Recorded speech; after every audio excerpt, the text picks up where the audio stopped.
me. And this is Oliver. Olli, excuse right? me. Yes, Excuse me. please. And we're here in Montreal, in sunny Montreal. It's a fun Sunday today, a lot of sun.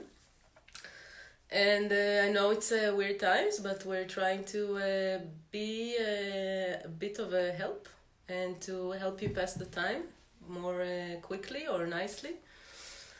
And we're going to do it with going over a few knots. What you'll need for that is 1 or 2 ropes. 1 is enough, but 2 will be helpful. And I think that I will show you the knot first, and then I'll give you time practicing while I'm instructing it, and Olli will do it. You'll need 1 rope, at least 1 rope, and you'll need a chair. Any chair. Let's start, I guess. Aye. So Are should you I? ready? Yes, totally. Are you ready? I'm ready. I was born ready. Oh, yeah, right. Okay, let's start with the stopper knot, which is basically a very primary and basic knot.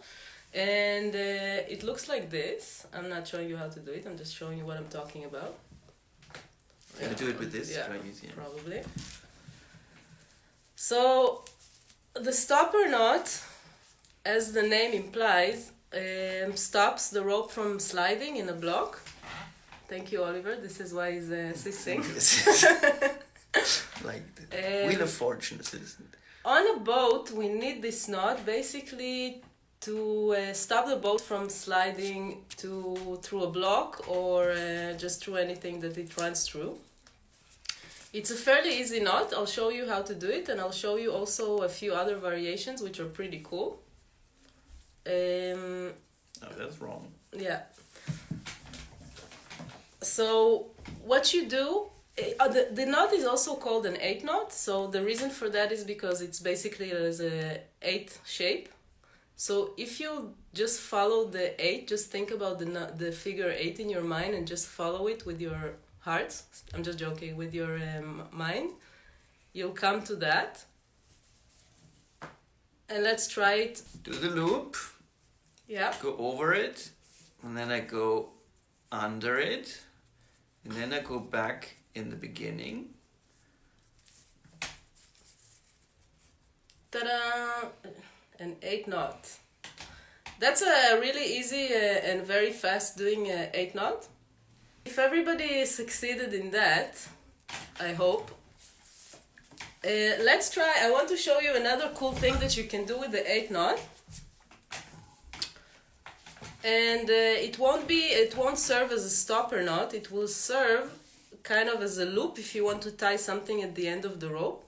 So you start it the same way you do the 8 knot, and you leave a very long end.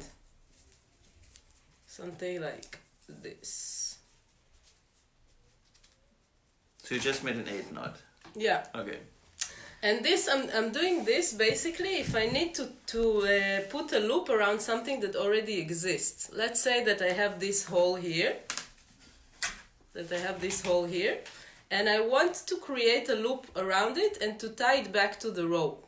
So I started with doing a simple 8 knot, and I have all this to play with. So I'm going into the loop that I want to tie it around. And what I'm doing, I'm basically following the 8 knot. So what I created here is a double 8 knot, but I also created a loop. So theoretically, if you have a rope that can hold something like this, while you already have an enclosed loop, so it's kind of a loop inside a loop, I would say. Double loop. Double loop. Cool, huh? This is another cool thing that you can do with your 8 knot. Another cool thing that you can do with the 8 knot, you thought it was a simple knot, huh? Not really. It is simple, but it's also very cool. So you also can create another loop for just if you want a loop in the middle of your rope. And you do it by holding a double line, like this. You just fold it into 2. And then you create an 8 knot with this double line.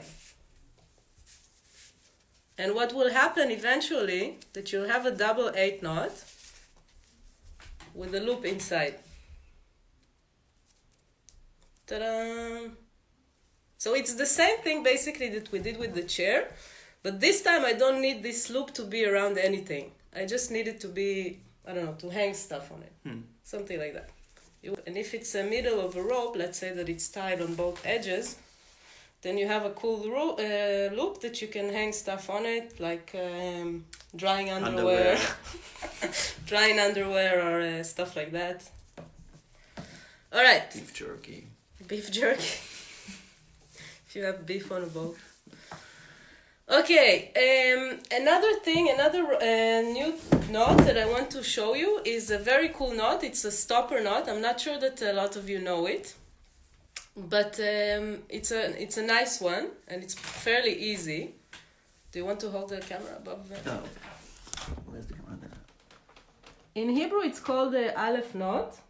In English, it's called, I'll tell you, a double overhand stopper. So I'm taking the working edge and I'm putting it above the other rope that goes somewhere like this. And then I'm kind of swiveling it around it 2 times and that's it. You call it an Aleph knot in Hebrew because it creates an Aleph letter. And you call it a double overhand stopper in English. I don't know why. Because it creates a double overhand stopper. Because it creates a double overhand stopper. So I'll show you again. And the difference between the 8 knot and this one is that this one, if it will lock, it will be very hard to open. Let's say that if you have to have a permanent stopper on your rope, like a rope that wouldn't change, this is where you want to put it in. And it's also cooler to show to other people that you know other knots besides the 8 knot. Okay, so I'm starting like this. I'm putting a rope, the working edge, above the edge that is tied to something. Just like that. One on top of the other. And I'm swiveling 1, 2 times. And that is it. I'm grabbing the rope in the 2 edges. And pulling it. Making it look nicer. And ta-da! It's pretty cool. I like it. Ta-da! I actually like this stopper knot much better than the 8 knot, just because it's prettier, honestly. Cool? Very cool. I never made that one before. I know, this is the point of this live video chat, Aleph. to show people stuff that they don't know. So it has a nice name in Hebrew at least. Aleph knot, yeah, because it creates the letter Aleph. Yep. It's really cool. It's the first one, right? Aleph. Yeah, it's the first one. So, if everybody's ready, let's move on. I have a list here on the floor of the knots I wanted to do. So the next one will be probably a very common one as well, but I see a lot of people are doing it wrong from some reason. And it's called the half hitch in English. And the half hitch is a very useful knot if you know how to do it properly. Also, if you just want to tie the rope just for a very short time, it will work as well. Isn't that's a cleat. That's a cleat. So for that, I'll just use my fingers or Olli's fingers, just because I don't have anything else that resembles that. So let's use Oliver's fingers. Let's say that I want to tie my boat to the dock, or any type of rope that has a tension on the other side. So this is my working edge. And the first thing to do, which I like to do... Where's the boat? Is the boat here? This is the boat. The boat is behind us, like here. So I play the boat. Okay, you're playing the boat. All right. Alright, don't move the cleat then. Alright, so the first thing I would do, I will take and do a loop around the cleat. Okay? In the direction, I will close it here, like I will create the first loop on the edge that is farther away from the tension. And then I'm just continuing. Can you open this finger? This is your range of motion? What should we do? That's it. Okay. That's the range of motion that we have here. I'm sorry. Didn't know it was a qualification I had to bring. Yeah, they're pre-inquisites. Okay, so now, if we look at the cleat from the top, I'm just doing kind of X's on it. And I'm doing 1. And basically, 1 is enough. The main important thing on this with this knot is that when you close the half hitch at the end, that both of the ropes will be under the top rope. I'll show you again how to do it. So we have a boat here that that has a tension. That's the boat. That's the boat. Yeah. And I'm doing a loop around the cleat. I'm doing half hitch around one part of the cleat and another half hitch. You can do as many half hitches as you want, but it's not necessary. And at the end, I'm closing the hitch like that, the half hitch in a way, I'm creating another half a loop, in a way that both of the ropes, the upper ropes, will be underneath the top rope. What I see a lot of people are doing, they're closing it something like this. So now, if you look at it, you'll have the upper rope, and you have one rope that goes to this direction and one rope that goes to this direction, although both of them are underneath the topper rope, but they're not in the same direction. This weakens the knot, and it won't get you a long way. So let's try it again. Oliver, you want to practice on my knot? On my. Okay. So this is the cleat that we have on the dog. The boat is here. Okay. Okay, so first thing, I go around. Yeah. Like this. You go around. Yeah. And then half a hitch. And another half hitch here. And you don't have enough rope. So the first thing that we learned from all this demonstration, that you have to have enough. That you have to have enough. Okay. So now. Yeah. You can do as many half hitches as you want, but it's really not necessary. If you want to stop now, I'll need my hands. Go here and then put it under or what? You can do it like that as well. What I'm doing half a hitch before I'm putting it on, but you can do it like that as well. So what he created here is the right knot, because he... Show them with your fingers. Because the topper rope and the two bottom ones are in the same direction and they're underneath the top rope. The top half hitch, let's say. Okay. So when you do it, like, you turn it like this. I can't see what you do. So you turn it, because you do this thing like this. You basically put this. Yeah, I'm doing it like that. Okay. Another thing I want to say about this knot is that if you have a cleat that sits on a mast, let's say that you need to tie the halyard, in this case, close the half hitch, the end half hitch. I'll show you in a second.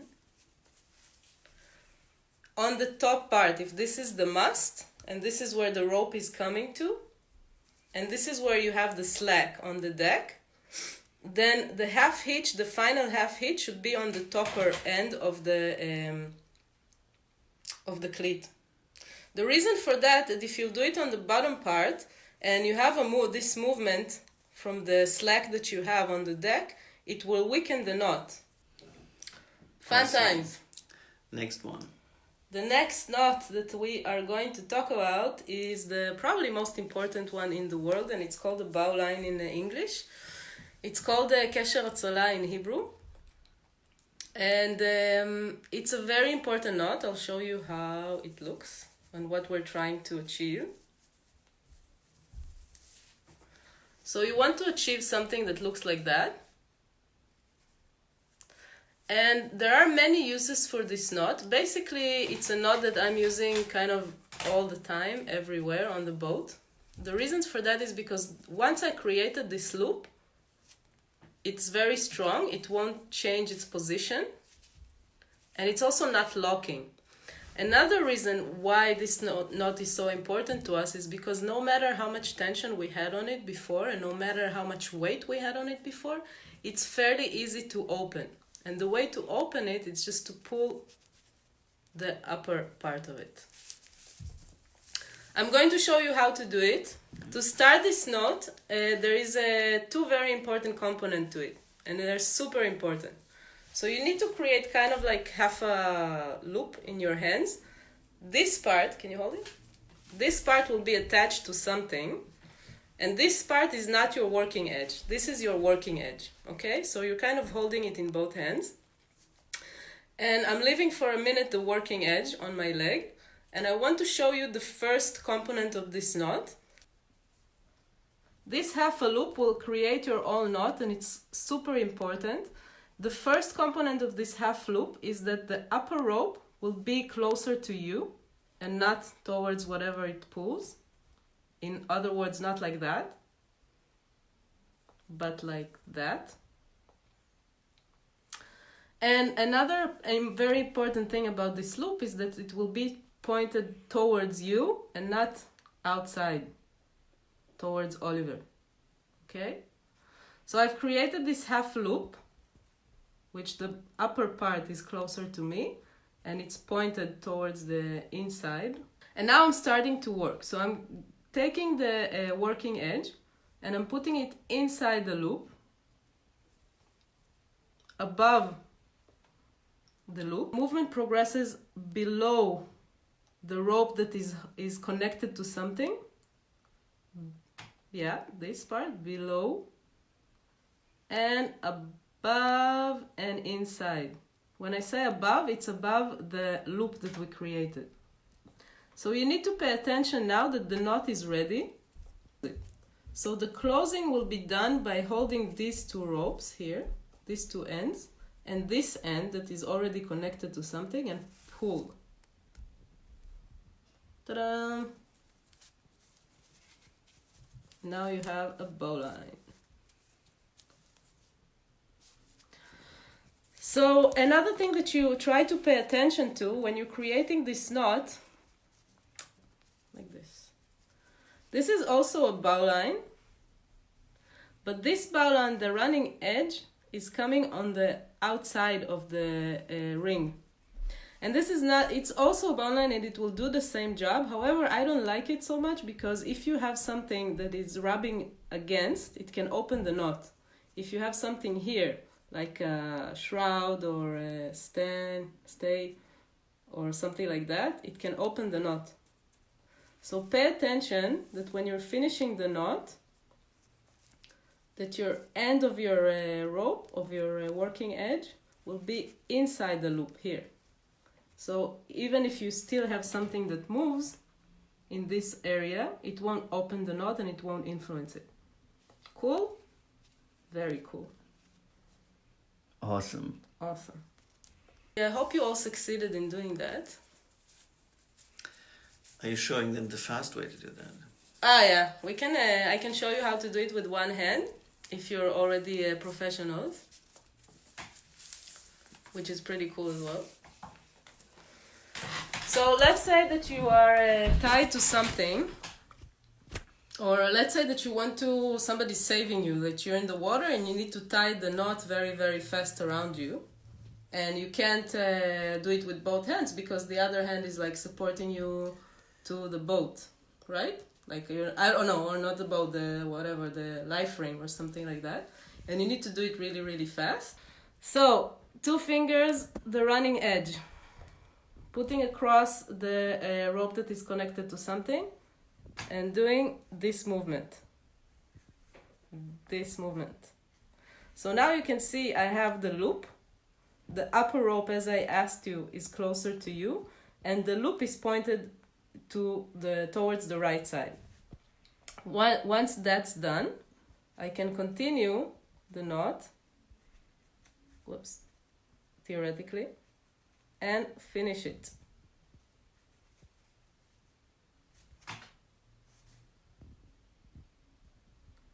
Cool. So another thing, I hope that you all succeeded, because this is a very important knot. Probably if you know this knot, it will save you from anything else in life, on boat at least. I don't know if in life, but in boats. But I want to show you, if everybody's cool with that, I want to show you another way or another something that you can do with the bowline, and it's called in English a bowline on a bight. So the way you do that, it's kind of a, maybe in Hebrew it's called a קשר הצלה כפול, maybe? I'm Sounds not sure. right. My German friend here says that it sounds about right. Alright, so the way to start this, it's basically kind of the same start of a bowline, but I did a double rope.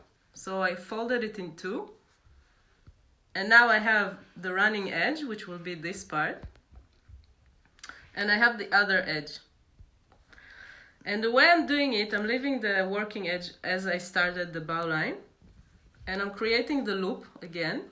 So you see that it's kind of a double loop right now.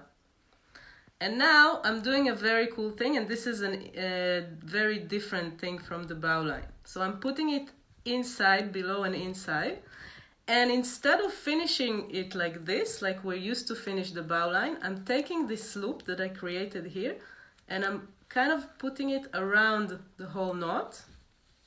And we've kind of created a bowline with two loops. It will look like that eventually. So you see that we created a bowline, but it has two loops to it. You'll probably use it if you need to go to a mast and you don't have a boson chair. This is much more comfortable rather than doing just a bowline.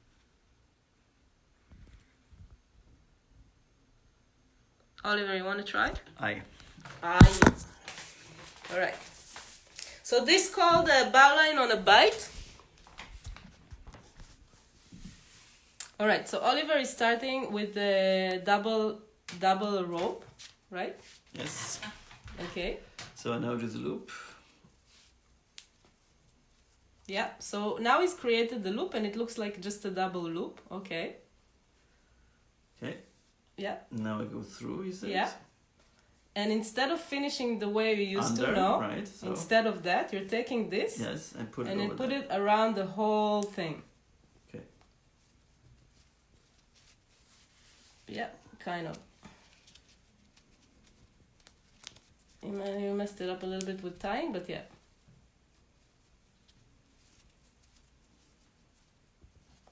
So obviously this is for a person with very small legs if you want to create a boson chair for a monkey. For a monkey, for a small monkey. If you want to put a small monkey on the mast.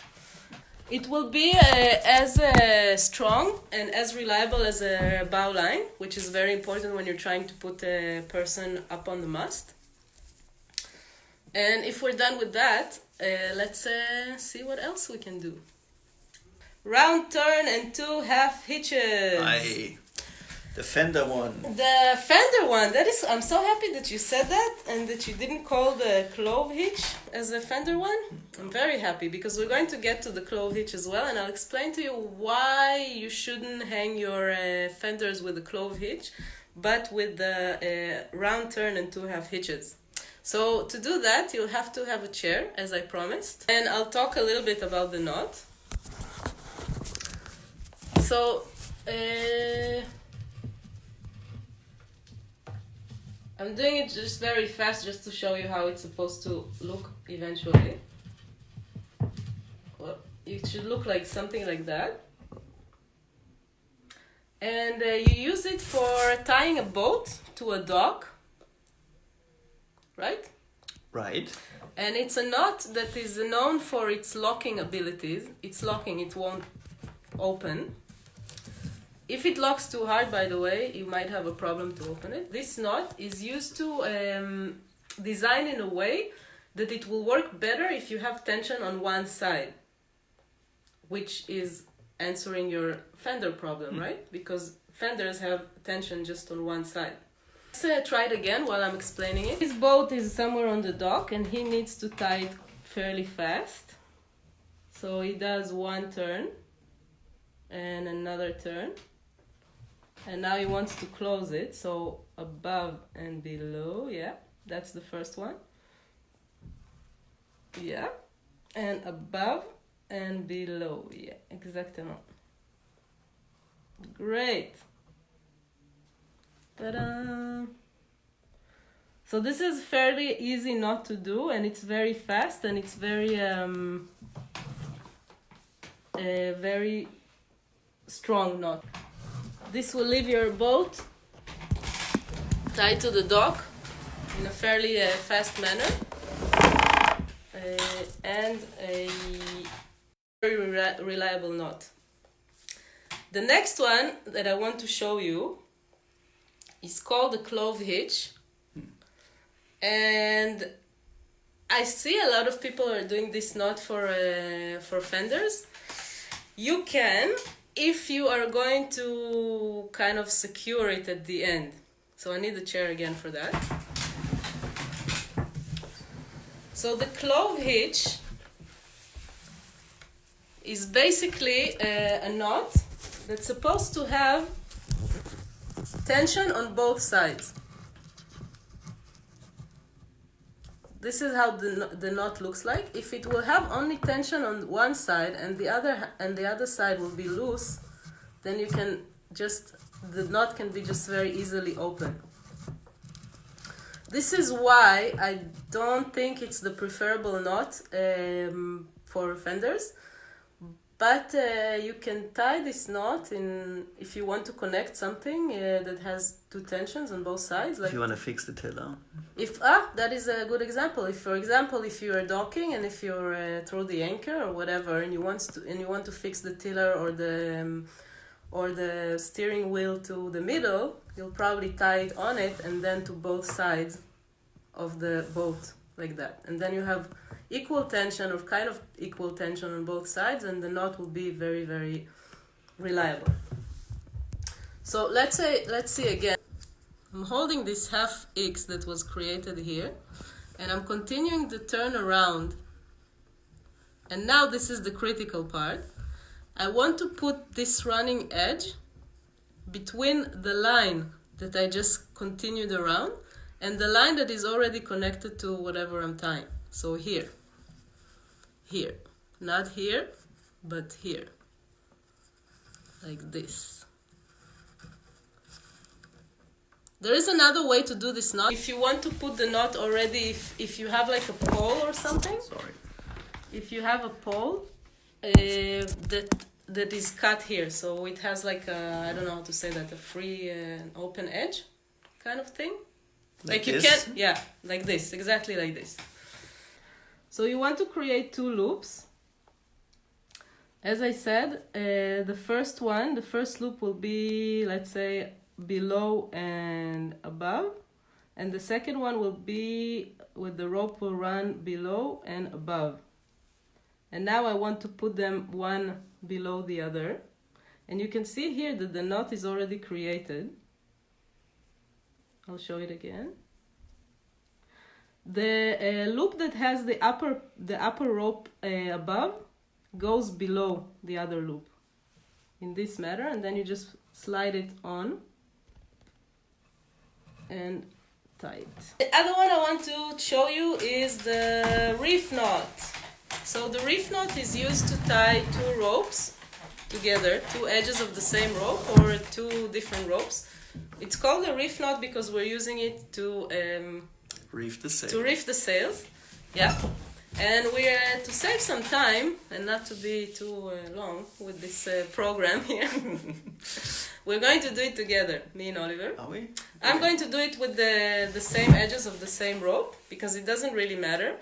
When you get to tie a reef knot, you'll probably have something like this. It doesn't really matter if it's the same rope that goes around the sail or it's two different ropes. It's whatever you want to call it. So the most important thing about this knot is your commander said. What did you tell me? My Navy commander. Navy commander.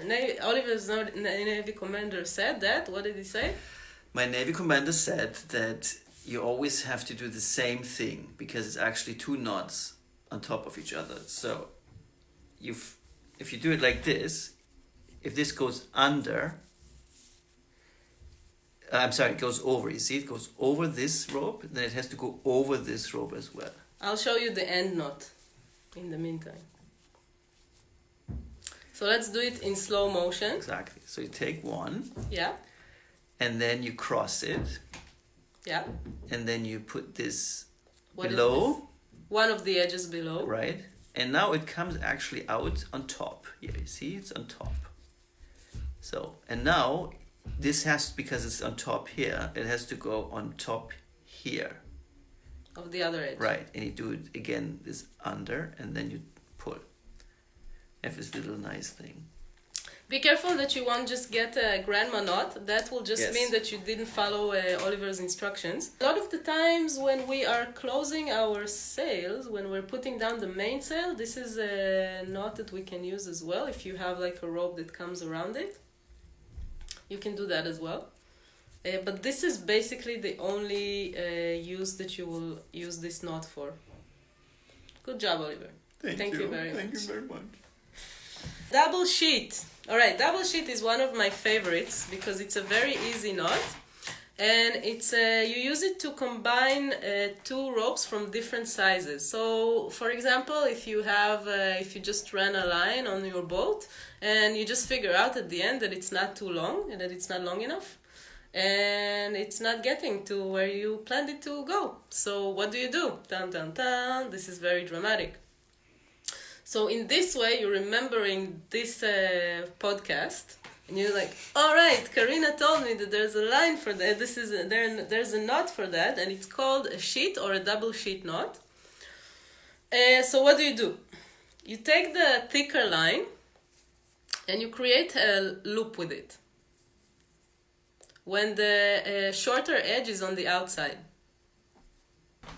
So I'm creating half a loop. Like this, and I'm holding it, and I'm taking the other rope and I'm putting it inside the loop and kind of throwing it out. Once I threw it out, I'm grabbing it from the bottom, continuing the loop, and below the thinner rope again. So it looks like that. Basically, that's a sheet knot. And it's not a double one.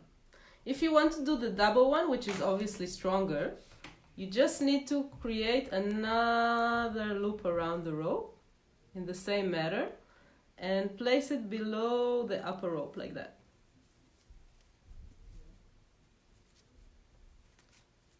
And you need to tie it up a little bit. And now you extended your rope, and now it can maybe get to where you want it to go. If you want to make an easy opening to that, you can do it as well, which is really cool. Instead of just taking this edge and finishing it inside, you're kind of creating another half a loop and putting it beneath the rope. So what you created is an easy open. There's a name to that, so I won't mess it up. It's called a slip sheet bend. So what you created, if you want to open it really fast, you just pull it and you kind of open the knot. So let's do it again. Do it with me if you have a rope. By the way, you don't have to have, for this one, you don't have to have two ropes like I do. I just want to show you. You can have just one line and to hold it in both hands, and this will be your two edges. It's the same thing.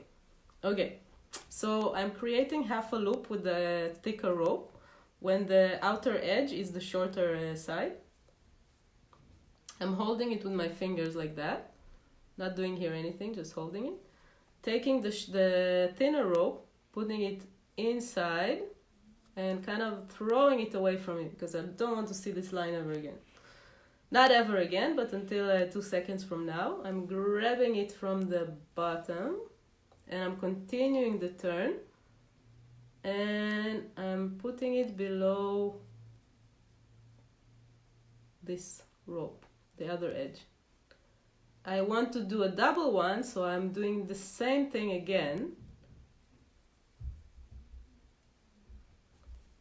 and doing a double one. That's the knot before I tied it up. This is after I'm tying it up. And I like it because it's very, very simple, but it's very, very practical. And you'll see that a lot of the times on the boat, you have a rope that is too short for your needs. So you'll use this quite a bit. Very cool, Oliver. Very nice Very knot. cool. I like it. All right. What else do we have? Let's do it just for fun. Handcuffs. Let's do the handcuffs one. It's really, really cool and it's very easy. And a lot of you will be happy to know that, even if you don't sail. So the way you start this knot is that you're kind of creating a Q. Whoops. You're kind of creating a Q letter. You see? Q. And then you're creating another Q. It's like a Greek alpha. And in other words, 2 loops. You create 2 loops, 2 Qs, and now you're putting one on top of the other in this manner. So far so good. It looks like a nice bagel. Pretzel, sorry, pretzel, true. So what do you do now? Now you're grabbing this edge of the rope and below this edge of the rope and you're just pulling them. Oops.